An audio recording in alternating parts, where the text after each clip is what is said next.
എല്ലാവർക്കും നമസ്കാരം. ഞാൻ സരിതാ മഹേശ്വരൻ. ഇന്ന് ശ്രീമദ് വാൽമീകി രാമായണത്തിൻ്റെ ബാലകാണ്ഡത്തിലെ 58-ാമത്തെ സർഗത്തിൽ 19-ാമത്തെ ശ്ലോകത്തിൻ്റെ ബാക്കി ഭാഗം അടക്കം 24-ാമത്തെ ശ്ലോകം വരെ അവസാനത്തെ ശ്ലോകമാണത്. ആ ശ്ലോകം വരെയുള്ള ഭാഗമാണ് നമ്മൾ വ്യാഖ്യാനിക്കാൻ പോണത്.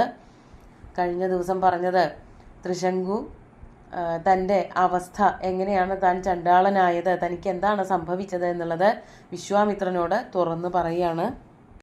ശരീരത്തോടു കൂടിയിട്ട് സ്വർഗത്തിലേക്ക് പോകണമെന്ന് വിചാരിച്ചിട്ട് ശാപമാണ് കിട്ടിയത്, അങ്ങനെ ചണ്ടാളനായി തീർന്നു എന്നുള്ള കഥയാണ് പറഞ്ഞു നിർത്തിയത്. ശരിക്കും താനത് ഒട്ടും അർഹിക്കുന്നില്ല. ആരെയാണ് ശപിക്കാൻ പറ്റുക, ആർക്കൊക്കെയാണ് ശാപം അർഹതയുള്ളത്, ഞാൻ അങ്ങനെയൊന്നും ചെയ്യണ ആളല്ല എന്ന് വളരെ സത്യസന്ധമായിട്ട് ത്രിശങ്കു വിശ്വാമിത്രനോട് പറയണ ഭാഗങ്ങളാണ് ഇന്ന് നോക്കണത്. 19-ാമത്തെ ശ്ലോകത്തിൻ്റെ ബാക്കി ഭാഗം നോക്കാം. അനൃതം നോക്തപൂർവം മേ ന ച വക്ഷ്യേ കദാചന കൃച്ഛ്രേഷ്വപിഗത സൗമ്യ ക്ഷത്രധർമ്മേണ തേ ശപേ. ഞാൻ ഒരിക്കലും നുണ പറയാറില്ല. അതാണ് അനൃതം ന ഉക്തപൂർവം മേ ന ച വക്ഷ്യേ കദാചന. ഇതുവരെയുള്ള എൻ്റെ ജീവിതത്തിൽ മുമ്പൊരിക്കലും, ഉക്തപൂർവം എന്ന് വെച്ചാൽ ഞാൻ ആദ്യം ഒരിക്കലും പറഞ്ഞിട്ടില്ല എന്ത്, അനൃതം. അനൃതം എന്ന് പറഞ്ഞാൽ ഋതം എന്ന് പറഞ്ഞാൽ സത്യം, അതിൻ്റെ വിപരീതമാണ് അനൃതം, നുണ. പൊളി പറയാറില്ല. ഞാൻ ആരോടും ഇതുവരെ ഒരു നുണ പോലും പറഞ്ഞിട്ടില്ല. മാത്രമല്ല, പറഞ്ഞിട്ടില്ല എന്നുള്ളത് ഭൂതകാലത്തിൽ മാത്രമല്ല, ഇനി ഭാവി കാലത്തിലും വരാൻ പോണ കാലത്തിലും ഞാൻ എത്ര കാലം ഇവിടെ ആയുസ്സോടുകൂടി വർത്തിക്കുന്നുണ്ടോ അത്രയും കാലവും ഞാൻ ആരോടും നുണ പറയില്ല. നച വക്ഷ്യേ, ഭാവി കാലത്തിലും കദാചന നച വക്ഷ്യേ, ഇനിയും ഞാൻ നുണ പറയില്ല.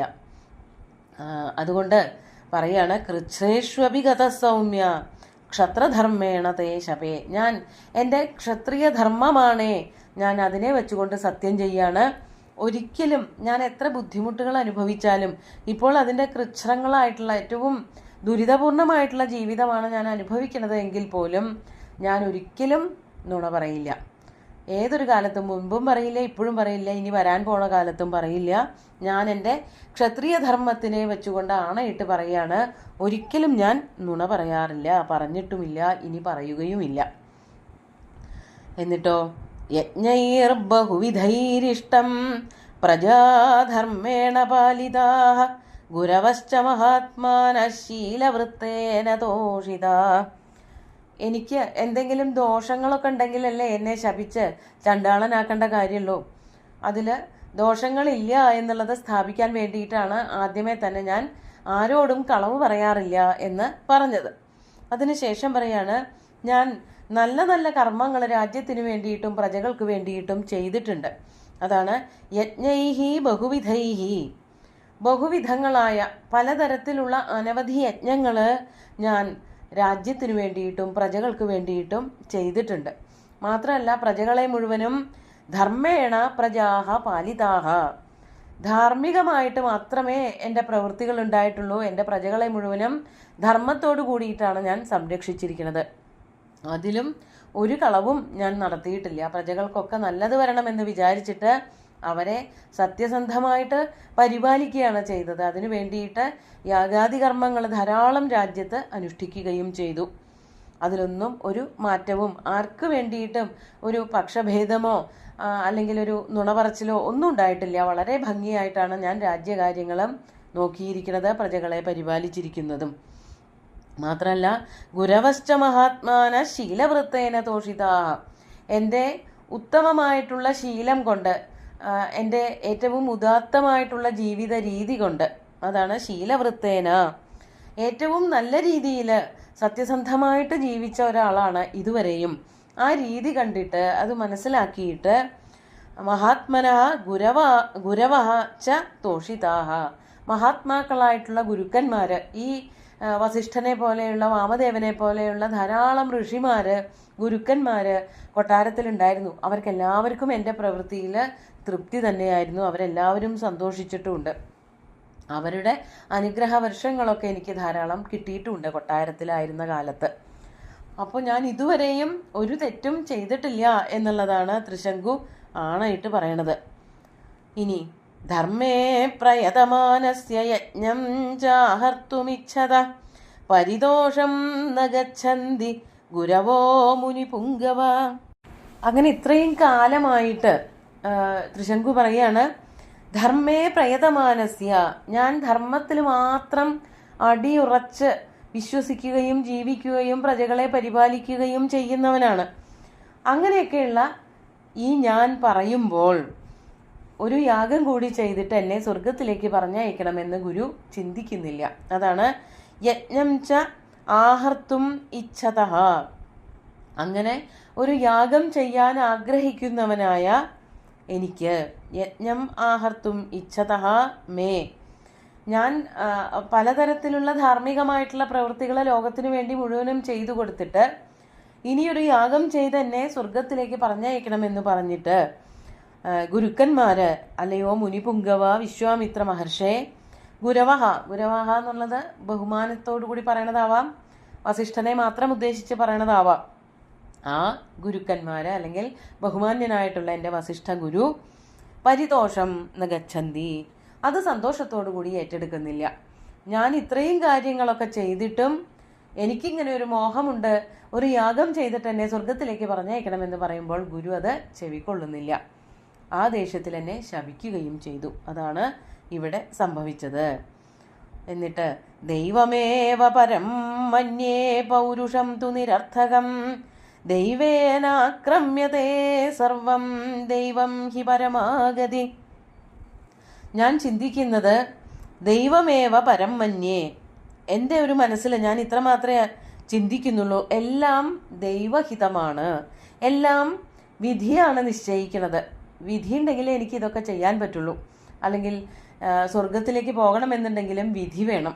അതാണ് ദൈവമേവ പരം മന്യേ, ഞാനെല്ലാം ദൈവത്തെ ശ്രദ്ധിച്ചുകൊണ്ട്, ദൈവത്തെ മുൻനിർത്തിക്കൊണ്ടാണ്. ദൈവം എന്നുള്ളതിന് കേവലം ഈശ്വരൻ എന്ന് മാത്രമല്ല, വിധി എന്നുള്ളത് അർത്ഥം കൂടിയുണ്ട്. അപ്പോൾ വിധി ഉണ്ടെങ്കിലേ എനിക്കിതൊക്കെ ചെയ്യാൻ പറ്റുള്ളൂ. ഇത്രയും കാര്യങ്ങൾ വിധിപൂർവകമായിട്ട് ഞാൻ ചെയ്തു തീർത്തു. ഇനിയും ഞാൻ വിധിയെ തന്നെയാണ് വിശ്വസിക്കുന്നത്. അതുകൊണ്ട് പൗരുഷം തു നിരർത്ഥകം, ഒരു പുരുഷായുസ് കൊണ്ട് നേടിയെടുക്കുക എന്നൊക്കെ പറയുന്നത് പരിപൂർണമായിട്ടും നടപ്പാക്കാവുന്നതല്ല, നടക്കുന്നതല്ല, നിരർത്ഥകമാണ് അങ്ങനെ വിചാരിക്കുന്നത്. ഒരു മനുഷ്യനെ കൊണ്ട് മാത്രം സ്വയം ചെയ്തു തീർക്കാവുന്നതല്ല പല കാര്യങ്ങളും. അങ്ങനെ ഒരു ഇച്ഛ, ഭഗവാന്റെ ഇച്ഛ കൂടി ഉണ്ടെങ്കിലേ അത് മുമ്പാക്കം കൊണ്ട് നടക്കാൻ പറ്റുള്ളൂ എന്ന് ഉറച്ചു വിശ്വസിക്കുന്ന ഒരാൾ തന്നെയാണ് ഞാൻ. അതുകൊണ്ട് ദൈവേന ആക്രമ്യതേ സർവം, ദൈവത്താൽ നിയന്ത്രിക്കപ്പെടുന്നതാണ് ഇവിടെ കാണുന്നതെല്ലാം തന്നെ. ദൈവം ഹി പരമാഗതി, അതുകൊണ്ട് വിധി തന്നെയാണ് അല്ലെങ്കിൽ ഈശ്വരൻ തന്നെയാണ് പരമമായിട്ടുള്ള ഗതി, പരമമായിട്ടുള്ള ആശ്രയം. എനിക്കിങ്ങനെ ഒരു മോഹമുണ്ട് എന്നുള്ളത് പറയുമ്പോൾ വസിഷ്ഠൻ എന്തുകൊണ്ടാണത് തടയുന്നത് എന്ന് മനസ്സിലാവണില്ല. എനിക്കതിനുള്ള യോഗമില്ലാത്തത് കൊണ്ടാണോ, അല്ലെങ്കിൽ ഒരു പുരുഷായുസ് മുഴുവനും ഞാൻ അതിനു വേണ്ടി പ്രയത്നിച്ചിട്ടും എനിക്കതിന് സാധിക്കുന്നില്ല എന്നുള്ളത്, അത് എനിക്ക് അനുകൂലമായിട്ടുള്ള വിധി ഇല്ലാത്തതാണോ, ഈശ്വരൻ എനിക്ക് അനുകൂലനല്ലേ എന്നുള്ളതൊക്കെയാണ് ചോദ്യങ്ങൾ. ഇതൊക്കെ വിശ്വാമിത്രനോട് ത്രിശങ്കു പറയാണ്. ഇനി അടുത്ത ഭാഗങ്ങൾ 2:23 24 ഒരുമിച്ച് ചൊല്ലാം. തസ്യമേ പരമാർത്ഥസ്യ പ്രസാദമഭികാംക്ഷത കർത്തുമർഹസി ഭദ്രം തേ ദൈവോപഹത കർമ്മണ നാന്യാം ഗതിം ഗമിഷ്യാമി നാന്യച്ചരണമസ്തി മേ ദൈവം പുരുഷകാരേണ നിവർത്തയിതുമർഹസി. തസ്യമേ പരമാർത്ഥസ്യ, അങ്ങനെ വളരെ യാഥാർത്ഥ്യബോധത്തോടു കൂടി ജീവിക്കുന്നവനായ, ഈശ്വരനെ അല്ലെങ്കിൽ വിധിയെയൊക്കെ അംഗീകരിച്ച് ജീവിക്കുന്നവനായിട്ടുള്ള അങ്ങനെയുള്ള എന്നോട് പ്രസാദം അഭികാംക്ഷത, പ്രസാദം അഭികാംക്ഷത, ഞാൻ അങ്ങയുടെ ഒരു പ്രസാദം ആഗ്രഹിക്കുന്നുണ്ട്. അങ്ങ് എന്നിൽ പ്രസാദിക്കണേ, എനിക്ക് കനിവ് അനുഗ്രഹിച്ചു നൽകണേ, എന്നോട് കനിവ് കാട്ടണേ, എന്നാലേ എനിക്ക് സ്വർഗത്തിൽ പോകാൻ പറ്റുള്ളൂ. അതായത് വസിഷ്ഠനും വസിഷ്ഠന്റെ പുത്രന്മാരും നിരാകരിച്ചതായിട്ടുള്ള ആ ഒരു എൻ്റെ ഇഷ്ടം അത് പൂർത്തീകരിക്കണമെങ്കിൽ അങ്ങ് എന്നെ ഇപ്പോൾ സഹായിച്ചേ പറ്റൂ. അതുകൊണ്ട് അതാണ് പ്രസാദം അഭികാംക്ഷത കർത്തും, അഭികാംക്ഷത പ്രസാദം കർത്തും അർഹസി, അങ്ങ് എന്നോട് പ്രസാദിക്കണമെന്ന് ഞാൻ വളരെയധികം ആഗ്രഹിക്കുന്നു. എൻ്റെ ഒരു അവസ്ഥ എന്ന് പറയുന്നത് ഞാനിപ്പോൾ ദൈവ ഉപഹത കർമ്മണ, ദൈവത്താൽ ഉപഹതമായ തടയപ്പെട്ടതായ കർമ്മങ്ങളോട് കൂടിയവനാണ് ഞാൻ. വിധി എനിക്ക് അനുകൂലമല്ലാതെ എനിക്ക് സ്വർഗത്തിലേക്ക് പോകാൻ പറ്റാതെ അങ്ങനെ നിൽക്കുന്ന ഒരാളാണ് ഞാൻ. എൻ്റെ ആ ഒരു വിധിയെ മാറ്റിമറിക്കണമെങ്കിൽ അങ്ങേ പോലെയുള്ള വിശിഷ്ടന്മാരായിട്ടുള്ള മുനിപുങ്കവന്മാർക്ക് മാത്രമേ സാധിക്കുള്ളൂ. അതിനു വേണ്ടിയിട്ടാണ് ഞാൻ വസിഷ്ഠനെ സമീപിച്ചത്. വസിഷ്ഠൻ അതെനിക്ക് അനുകൂലമാക്കി തന്നില്ല. ഇനി അങ്ങനെ അനുഗ്രഹിക്കണമെന്ന് മാത്രമേ എനിക്ക് പറയാനുള്ളൂ. എനിക്ക് വേറെ ആരോടും പറയാനില്ല. വേറെ ആരുടെ അടുത്തേക്ക് ശരണം ചോദിച്ച് ഞാൻ പോകുന്നുമില്ല. അതാണ് ന അന്യാം ഗതിം ഗമിഷ്യാമി. ഇനി ഞാൻ വേറൊരാളുടെ അടുത്തേക്ക് പോകുന്നില്ല. വേറെ ഒരു ഗതി, വേറെ ഒരു മാർഗം എനിക്കില്ല. വേറൊരാളെ ശരണം പ്രാപിക്കാൻ ഞാൻ ആഗ്രഹിക്കുന്നുമില്ല. അതുകൊണ്ട് പുരുഷാകാരേണ ദൈവം നിവർത്തയിതും അർഹസി. പുരുഷപ്രയത്നം കൊണ്ട്, അങ്ങയുടെ ഒരാളുടെ പ്രയത്നം കൊണ്ട് എൻ്റെ വിധിയെ മാറ്റിമറിക്കണമെന്ന് ഞാൻ പ്രാർത്ഥിക്കുകയാണ് അങ്ങോട്. അങ്ങ് എനിക്ക് വേണ്ടിയിട്ട് യാഗം ചെയ്യണം, തപസ് ചെയ്ത ആ ശക്തി കൊണ്ട് എന്നെ സ്വർഗത്തിലേക്ക് പറഞ്ഞയക്കണം എന്നാണ് ത്രിശങ്കു ഇവിടെ ആവശ്യപ്പെടുന്നത്. ഇനി എന്തൊക്കെയാണ് സംഭവിക്കാൻ പോണത് എന്നുള്ളത് അടുത്ത സർഗത്തിലാണ് പറയണത്. ഇന്നത്തെ ഈ ശ്ലോകങ്ങൾ ഒന്നുകൂടി ചൊല്ലി നോക്കാം.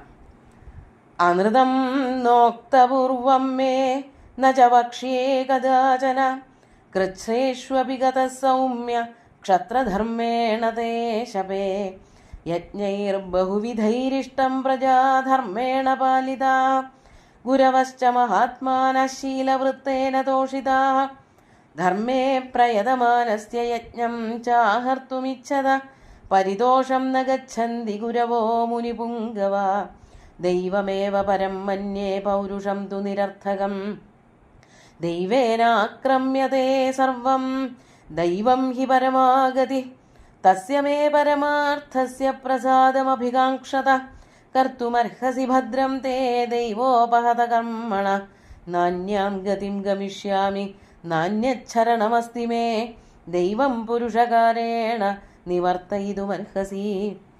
ഇവിടെ നമ്മളിത് വായിച്ചു നോക്കുമ്പോൾ ത്രിശങ്കു വളരെ നല്ല കാര്യങ്ങളൊക്കെ തന്നെ ചെയ്തിട്ടുള്ളൂ എങ്കിലും ഈ നല്ല കാര്യങ്ങളൊക്കെ ചെയ്യണേന് ഇങ്ങനെ ഒരു ഫലം ഇച്ഛിച്ചിരുന്നു എന്നുള്ളത് അതായിരിക്കാം വസിഷ്ഠന് ഒട്ടും ഇഷ്ടപ്പെടാഞ്ഞത്.